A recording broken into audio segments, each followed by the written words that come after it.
Hello and welcome to Tarmac. I'm Dave. I'm Matthew, and today we have our thinking caps on because this is Skoda's newest intelligent vehicle. It's the Enyaq. That's right, it's their first all-electric SUV that's not just innovative, but as Matthew says, intelligent too. Come, let's find out more about this now. Now, when I first heard about the Skoda Enyaq, the name sprung up a myriad of things for me. Firstly was Erika Enyaq, which is off of Baywatch, which hold out a whole different idea for me. And also Enya. So there's a few things that really just sprung to mind, oddly. But anyway, the actual name itself means source of life. And certainly when it comes to battery and life, I think it all mixes in very nicely.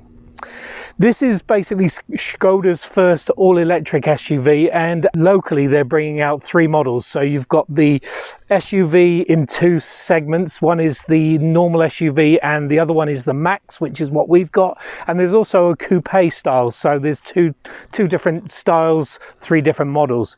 This one is basically, as I say, the Max, and it's the middle of the range model. So this one's actually around about the 97 grand. So it is quite expensive for a Skoda, but then there is a lot going on. Looking around here, the big thing you can't get past is this grille. I mean, it's 131 LEDs, which is very specific, but what it does is it kicks off a really nice light show, and we'll see if we can show you that now. The other thing is the rest of it, the nose is very abrupt, so very straight down, and that actually helps with what they're calling this as a bit of a conventional explorer vehicle. So something that you can just, I guess, explore urban night stuff with. I don't know. The design here, what they've got is a negative groove down here, a lovely channel that brings down to the Skoda badge. You've got to keep saying Skoda. And also LED crystalline headlights, so stuff going on right there. And also the bottom valance here is very aerodynamic, and I think when it comes to the coupe style, it's a CD of 0.234, so this won't be too far off that. So very low drag coefficient, very smooth, very cool. Our review model comes in with this beautiful, particularly in this sunlight, metallic race blue, and it really is stunning from all angles, does catch the light. And also it's a Sportline, so Sportline trim, which is also very cool. And also this is now the 80, so we're calling it the Enyaq 80, and that refers down to the battery level or the battery size, which we'll get to in a moment. The other thing is, look at these feet here, 21 inches, really smooth, really aerodynamic. With on the front here we've got some disc brakes on the front here, and actually on the back oddly some drum brakes.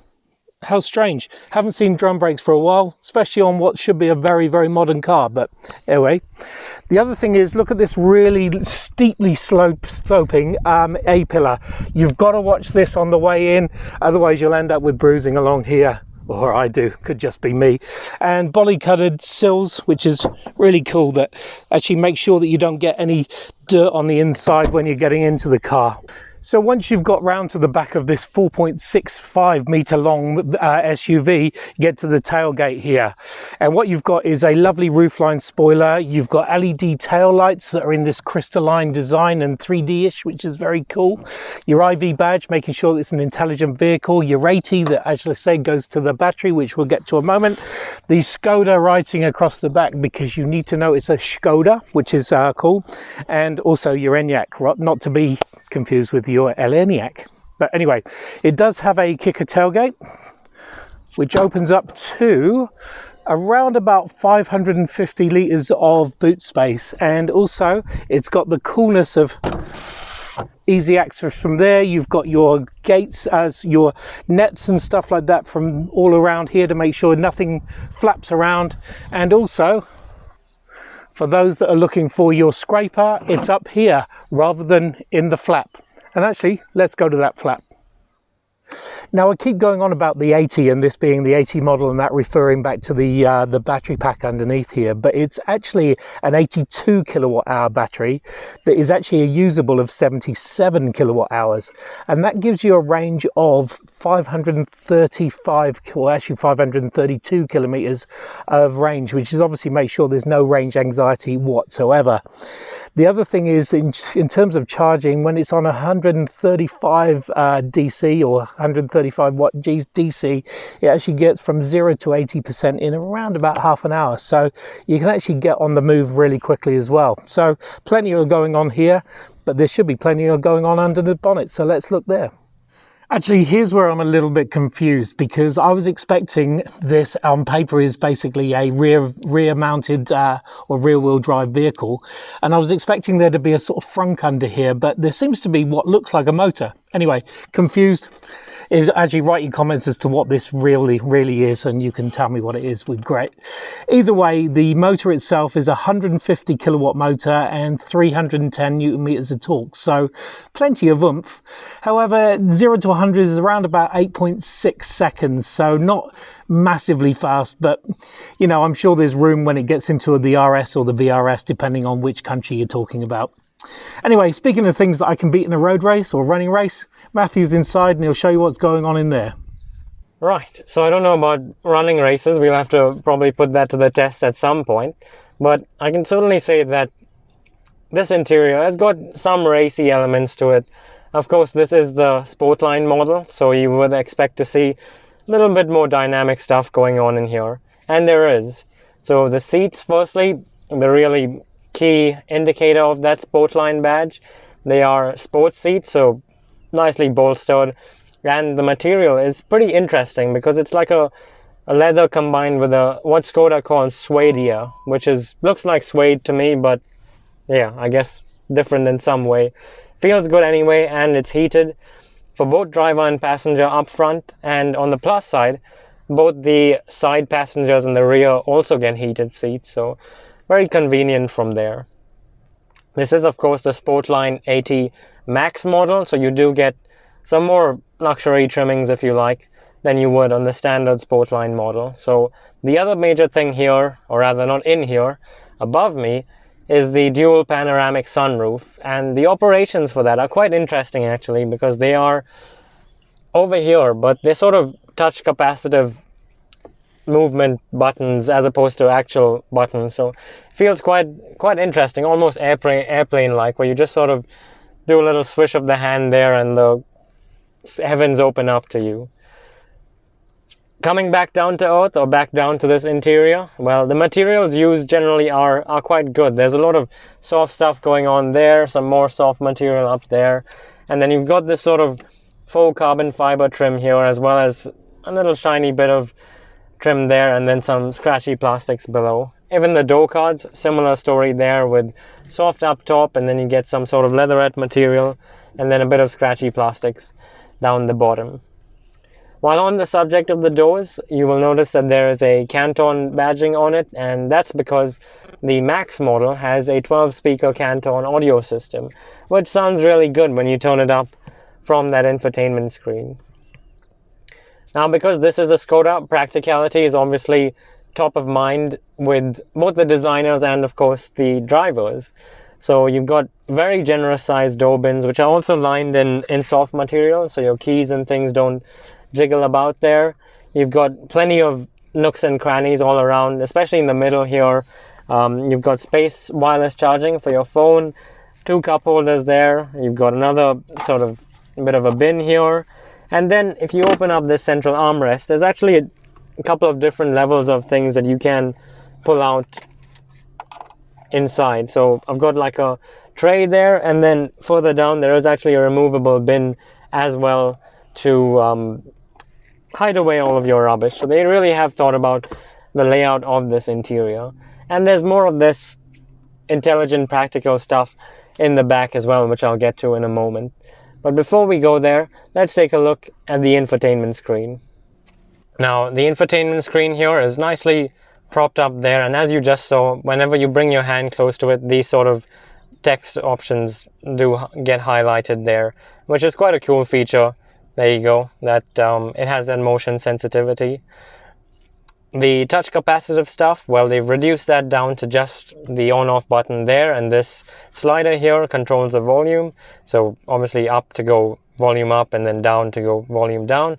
As you just saw, it does also sense your hand gestures over there, which is quite cool from that respect. Now this is the home screen. You can get to that using that button right there, and you've got your navigation, audio input, and then mobile connectivity, as well as your vehicle settings. And down the bottom you've got your air conditioning there, as you can see, but there is also a shortcut button below to get to that screen entirely. Anyway, into the menu options there, and you can see plenty of stuff going on, including your charging options, and you can actually detect nearby charging stations using that, which is quite an intelligent feature. Going back into menu, you have the vehicle as well, where you can toggle between the different warnings and statuses of your car. You can also adjust the vehicle settings there, so stuff on both the interior and exterior. And then if I head back into menu, the cool thing is actually the assist systems. So it shows you a graph of your, an image of your Enyaq IV on the road there, following another Skoda, what looks to be an Octavia. And then of course all of your assist systems. Click on each one. For example, that's adaptive cruise control, and you can break it down into the more sort of niche things there, as you can see, with speed limit and road layout and stuff like that. And then if you head back into this screen, you can actually click on the all assist systems to see the even more in-depth breakdown of everything that there is to this Enyaq, which, as you can see, is a lot. So it is really safety packed, is frankly an understatement to describe this car. Heading back into the menu there, and you've got some more features over here, including a Skoda shop too, which is quite interesting. But I want to draw your attention to background lighting, because the options here, the preset options, are quite cool. So you've got Skoda there, and winter, summer, ocean, race, individual, and then you can also adjust the brightness as well. But individual is quite cool because there are a few different variations that you can break down the color into, which is quite an interesting feature. And now if I jump into the charging menu there, it gives you a breakdown of your Enyaq IV in terms of how much range you have left, both by percentage and by kilometer range. Also gives you a recommendation on how to charge your car to maintain sort of optimum battery health. And then if you go into locations there, you can actually add your position and then see sort of nearby charging stations, which is quite cool too. Now with that infotainment screen covered, the other intelligent screen is the one in front of the driver. So let's take a look at that. Now the screen in front of the driver there, as you can see, is quite small, but has all of your essential information. So it has your gearing, right now we're in park, and then has your speed there and your range in both battery percentage and kilometer. So all the vital stuff there. It also has a little preview of the route guidance, which is hidden away by the seatbelt warning there. And then on the left side, it has your adaptive cruise control preview as well, in terms of speed and your position on the road. And you can actually use the buttons on the steering wheel here to both adjust what is your highlighted screen and the position of the middle as well, and then of course engage adaptive cruise if you need to as well. On the left side you have your volume controls, you also have the voice controls, and then you have the heated steering wheel. Now you'll notice there that there's actually paddle shifters behind here, and well, as you know, there's no gearing as such, but instead what these do is adjust the battery regen level. But we'll talk about that more on the drive. But before we get to the drive, let's take a quick look in the back.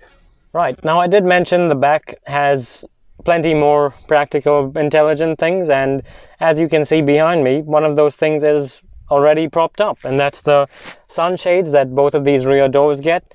Very easy to clip on as well, which is something I have struggled with in the past with some other cars. But anyway, that's just me.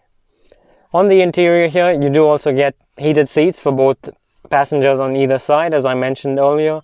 And then looking down there, underneath, you also get two USB-C charging ports. And there is also a removable storage tray for all of your knickknacks in the middle. So you've got cup holders in there, as well as little cubbies and things, and you can actually just take this out entirely if you want to. And that means that the tunnel over here, well, there's actually no tunnel. It's a completely flat floor, which is really convenient if you're sitting in the middle seat. In terms of space, well, there is plenty, as you can see here. I can even stretch my legs out. Knees are plenty of room there, feet as well, and headroom is more than enough, despite the fact that you have that dual sunroof there. Technology-wise, well, they have thought about that, because you have space for a tablet there to store one, and storage space for a phone as well. Well, speaking of the tech, because this car is so packed with it, the best way to find that out is by going for a drive. So let's go and do that.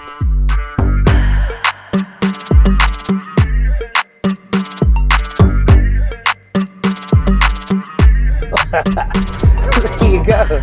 So I think that proves that it is a rear-wheel drive, regardless of what that motor is doing up the front. I don't know, it's just still confusing to me, but there you go. It will spin its back wheels if you decide to take the traction control off, which we don't recommend, by the way. While that may be a slightly confusing quirk of this car, another thing that does, on the other hand, make perfect sense is, I've got to say, the stationary air conditioning, because that means you can preset the car to a certain temperature at certain times of the day or week before you get in. So if you're like me and have worn, for some reason, a jumper on a hot day, well, you can have the car to be ice cool when you're in. Ice cool like me.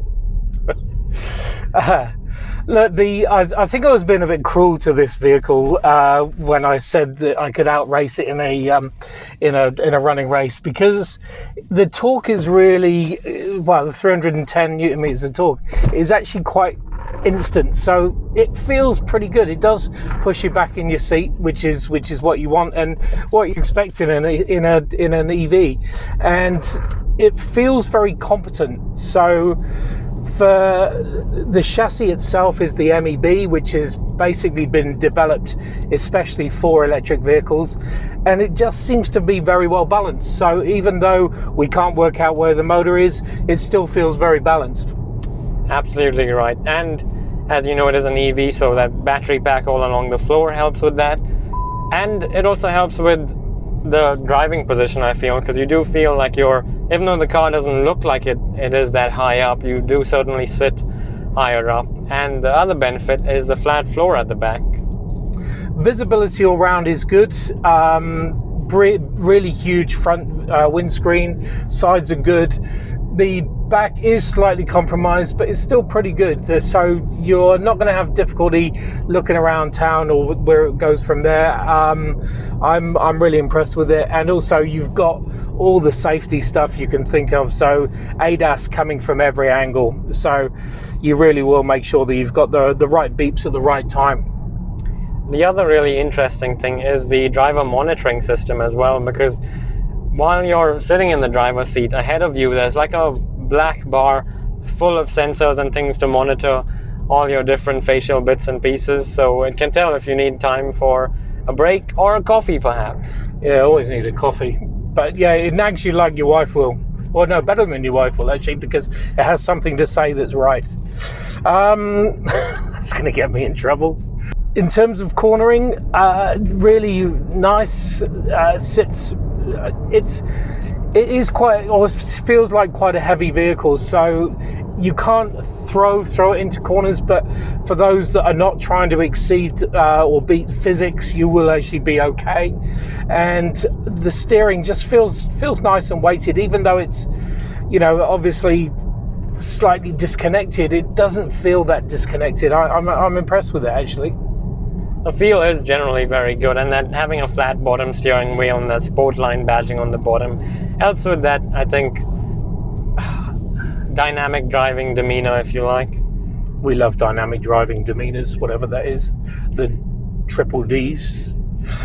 The funny thing is just this gear stick area. It's slightly confusing. So there is no park button. You can just switch it off, walk away, and it actually switches off when your bum comes off the driver's seat, so that's all right. But if you are the type of person that wants to sort of sit in your car and not have it roll away, but have the air conditioning on and stuff like that, it is slightly complex. You have to well, actually, I'm now confused. I think you have to switch it off, put the handbrake on. It tells you what to do on the screen, but it is quite confusing. There's a roll away something. Yeah, that is true. If you just want to sit somewhere with the car on idling, waiting for someone or something, perhaps you have to have the gear stick in neutral, and then you can flick the parking brake on, and that sometimes turns off the car, but that depends whether you have the rollaway engaged or not. So it does take, there's a bit of a there's a trick to it, yeah, which is fine. You'll work it out once you get it. The big screens are awesome. Love how much information's coming at you, and the small instrument cluster. You know, it tells you the stuff you need to see, which is basically your speedo and stuff like that. The regenerative braking is good, several levels, which is great. Certainly makes you. It's not one touch foot driving, but it's pretty good. It will slow you down and regen really well. And I've also found that the distance is really good. It's as far as it's quite true to what it says it's going to be. Now, underneath the sort of infotainment screen and the AC vents, there's a suite of shortcut buttons, but I think one in particular really irks you on to go and press it, and that's the driving mode button. So you press that and you get presented with 5 different driving modes. So there are 4 presets, which is Eco, Comfort, Normal, and then Sport, and then you have your own individual one as well. And what's really interesting is you can actually, with individual, toggle between several different options within the mode. So firstly, steering, you can have that in different levels. You can have the drive, so your acceleration and response. ACC, which is your adaptive cruise, you can also have that, you know, more aggressive if you like. And then the air conditioning as well.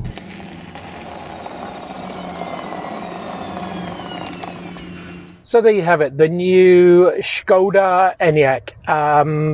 Source of life, source of fun, source of beauty. Actually, it's a really nice EV. Yes, it's expensive for a Skoda. Let's not. I mean, it's about 20% more than the top of the range stuff. But it's definitely worth it. There's so much going on. It's a really advanced EV that does what it says on the tin. So thumbs up, actually. I think so, and that IV badge gives way to a lot of really sophisticated features in here, which, you know, make the drive comfortable, enjoyable, and make this an extremely practical car too. Absolutely. The light show alone should be worth it. Anyway, thanks for watching. Make sure you subscribe, and we'll see you on the next one. See ya.